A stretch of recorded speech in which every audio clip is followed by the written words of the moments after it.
آپ کا کوشچن تھا جو 3-4 میری ویڈیوز پہ پوچھا گیا تھا، تو اسی کا میں آج جواب دوں گا کہ مجھے ضرورت سے زیادہ تھکاوٹ رہتی ہے. پورا دن مجھے لگتا ہے کہ میں جیسے فٹیگ میں ہوں، اور یہ تھکاوٹ صرف جسمانی تھکاوٹ نہیں ہوتی، بلکہ کوئی کام کرنے پہ بھی میرا دل نہیں آتا، اور اگر میں کوئی کام کروں اور میں کام شروع کروں تو تھوڑی دیر کے بعد میں تھک جاتا ہوں.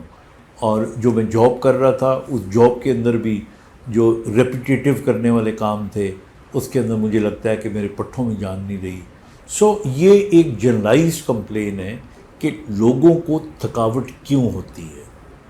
اب لوگوں کو تھکاوٹ کیوں ہوتی ہے اس کی تو بہت سی وجوہات ہو سکتی ہیں، لیکن میں آپ کو بات اس طرح سمجھاؤں گا کہ جو لوگ نارمل ہیں، جن کو لگ رہا ہے کہ کوئی بیماری بھی نہیں ہے، جنہوں نے کوئی اوور ایگزرٹ بھی نہیں کیا، کوئی ضرورت سے زیادہ فٹیگ کا کام بھی نہیں کیا، نارمل روٹین میں وہ اچھی خاصی زندگی گزار رہے تھے، لیکن اب ایک دم تھکنا شروع ہو گئے ہیں. یہ ایک نئی وہ پیدا ہوئی ہے کہ اب تھکنا شروع ہو گئے ہیں. اگر ایسا ہو تو پھر 3-4 چیزوں کا خیال رکھیں. نمبر 1، جو لوگ اینیمک ہو جاتے ہیں، خاص طور پہ عورتوں میں چونکہ پیریڈز کی وجہ سے بلڈ لاس زیادہ ہوتا ہے، اور اگر انٹیک ٹھیک نہ ہو، آئرن ڈیفیشنسی جن کو ہوتی ہے، آئرن ڈیفیشنسی کازز انیمیا، اور anaemia needs a proper medical care and آپ کو جو ڈاکٹر ہے وہ آپ کو بتائے گا کہ آپ کو جو ہیموگلوبن کم ہو رہی ہے اس کی وجوہات کیا ہیں.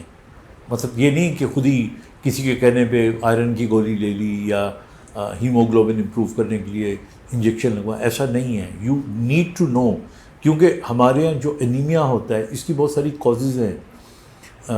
ہمارے یہاں بہت سارے لوگ ایسے ہیں جن کے اندر پتہ ہی نہیں چلتا کہ اس کی مین کاز کیا ہے. So you need to get it investigated. Thalassaemia minor is a very common cause. ہم میں سے کئیوں کو ہے، ہمیں پتہ ہی نہیں ہے. اس کے اندر بلڈ لاس ہوتا رہتا ہے. تو ایک تو یہ امپورٹنٹ چیز ہے. دوسری جو تھکاوٹ بہت زیادہ کرتی ہے، اگر بڑی عمر کے لوگوں کو خاص طور پہ تھکاوٹ ہو یا درمیانی عمر کے لوگوں کو، then is your vitamin D deficiency.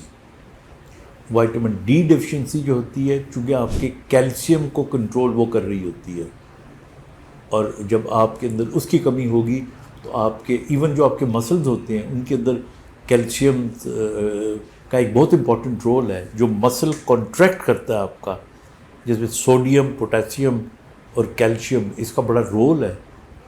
اور مسل کانٹریکشن جب بھی ہوگی، جیسے اب آپ نے اپنا بازو اٹھایا یا کوئی ویٹ اٹھایا آپ نے، تو آپ کا جو مسل ہے اس کی جو اسٹرینتھ ہوتی ہے اس کو مینٹین کرنے کے لیے you need to have these calcium, potassium. اور یہ آپ کا جو کیلشیم ہوتا ہے یہ ود ان دا سیل ہوتا ہے، sodium outside the cell ہوتا ہے، اور آپ کو اس پوری ایکٹیویٹی میں کیلشیم کی ضرورت ہوتی ہے. So vitamin D is very important. اور وائٹامن ڈی کی جو بیسٹ سورس ہے وہ تو سورج کی روشنی ہے.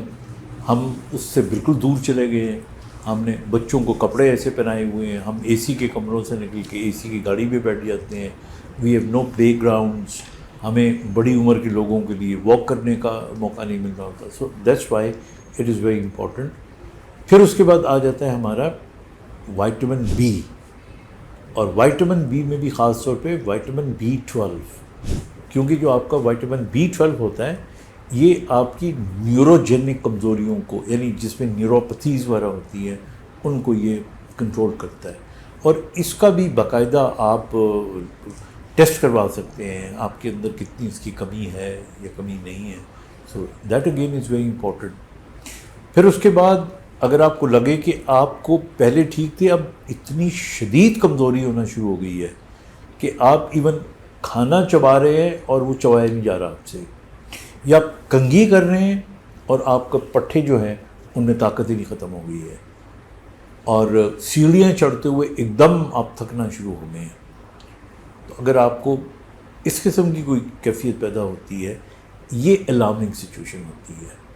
اور اس کے اندر پھر آپ کو باقاعدہ ڈاکٹر سے رجوع کرنا چاہیے. اور چند ایک ایسی بیماریاں ہیں جو اس کنڈیشن کو پیدا کرتی ہیں، اور they could be very life threatening also. پھر اسی طرح مایوپیتھیز ہیں. اگر لوگوں کو ایک تو ہے نا مسکولر ڈسٹروفیز وغیرہ، وہ تو ایک الگ چیز ہے. مایوپیتھیز میٹابولک ہوتے ہیں، یعنی آپ کے اندر جو شوگر کے مریض ہیں ان کے اندر ڈائبیٹک مایوپیتھی ہو سکتی ہے. اسی طرح لیور کے کرونک کڈنی کے پیشنٹس ہوتے ہیں، ان کے اندر مایوپیتھیز ہو سکتی ہیں.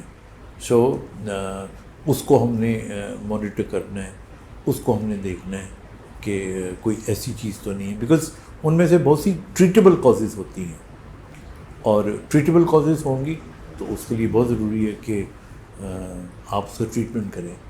تو اس لیے I think when ever somebody does feels lot of fatigue، اور ایک جو بڑی امپورٹنٹ کاز ہے اس کی وہ اگین ڈپریشن ہے، کیونکہ ہم نے شروع میں کہا تھا کہ کچھ لوگوں میں یعنی فٹیگ اتنی نہیں ہوتی جتنا کہ ان کا دل نہیں چاہ رہا ہوتا کوئی کام کرنے میں. تو جب آپ کا دل اچاٹ ہو جاتا ہے کسی کام کرنے سے، so that could be that you are going into a depressive mood. So that also needs to be looked in to.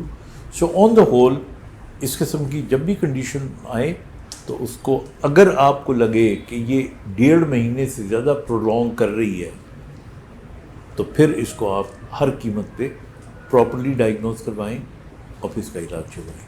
اپنا خیال رکھیے گا. خدا حافظ.